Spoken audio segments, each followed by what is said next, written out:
merci beaucoup. Bonjour. Enchantée d'être invitée par Salama. Merci infiniment. Donc, je suis professeure de lettres. J'ai écrit depuis toujours. J'écris des nouvelles, j'écris de la poésie.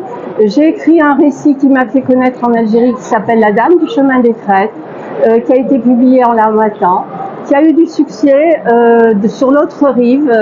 Et je connais également les éditions Salama depuis un moment, puisque je suis chroniqueuse littéraire pour la littérature algérienne de langue française. Je vous présente un travail qui est là depuis 2018.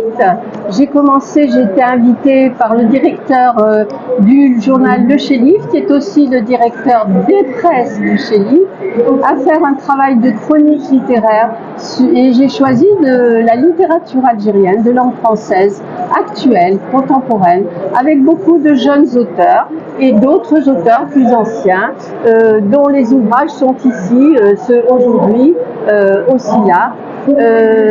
J'ai privilégié quelques auteurs, pas les plus jeunes, mais enfin qui avaient énormément de talent. Mais on a plein d'auteurs, des poétesses, paix à l'âme de Hamina Mikali, qui était mon amie et qui a disparu. Bon, j'écris également, donc chez l'Harmattan, j'ai deux recueils de poèmes, dont l'un des deux est traduit en arabe. J'ai participé à sa traduction. J'écris dans des revues méditerranéennes, des magazines, ici et là-bas. Tout d'abord, la littérature algérienne est extrêmement riche, extrêmement dense. J'ai découvert les auteurs plus anciens, beaucoup plus jeunes, bien évidemment. Je les ai lus, relus. Et puis, surtout, je suis profondément motivée, puisque je suis profondément algérienne, de cœur, de pensée, de philosophie, de terre, voilà.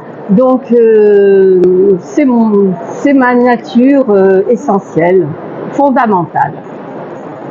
Je vous ai parlé d'un 8e ouvrage, c'est celui-ci, c'est Algérie, autant on emporte l'enfance. C'est le dernier bébé, c'est le dernier opus, et donc je l'attends impatiemment. Normalement, on va le trouver très bientôt dans toutes les librairies, j'espère, Inch'Allah.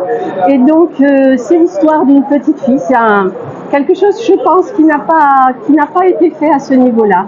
C'est l'histoire d'une petite fille, on va dire européenne, qui découvre la colonisation très, très, très tôt. On la sent à fleur de peau, cette colonisation, qui opprime, qui déchire le cœur, qui donne des cauchemars. Et la petite fille va parler de ces cauchemars, elle va parler de tout ce qu'elle voit.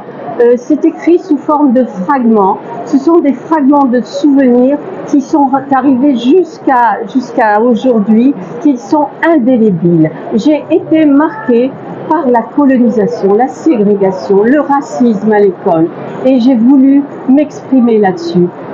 Et je rappelle des souvenirs qui rappelleront d'autres souvenirs à d'autres Algériens de cette génération-là. Voilà. Et mon papa, en plus, s'est impliqué complètement pour la cause algérienne. J'ai été élevée dans mon lait maternel. Il y avait de la politique. Et cette politique, c'était celle de la liberté des peuples.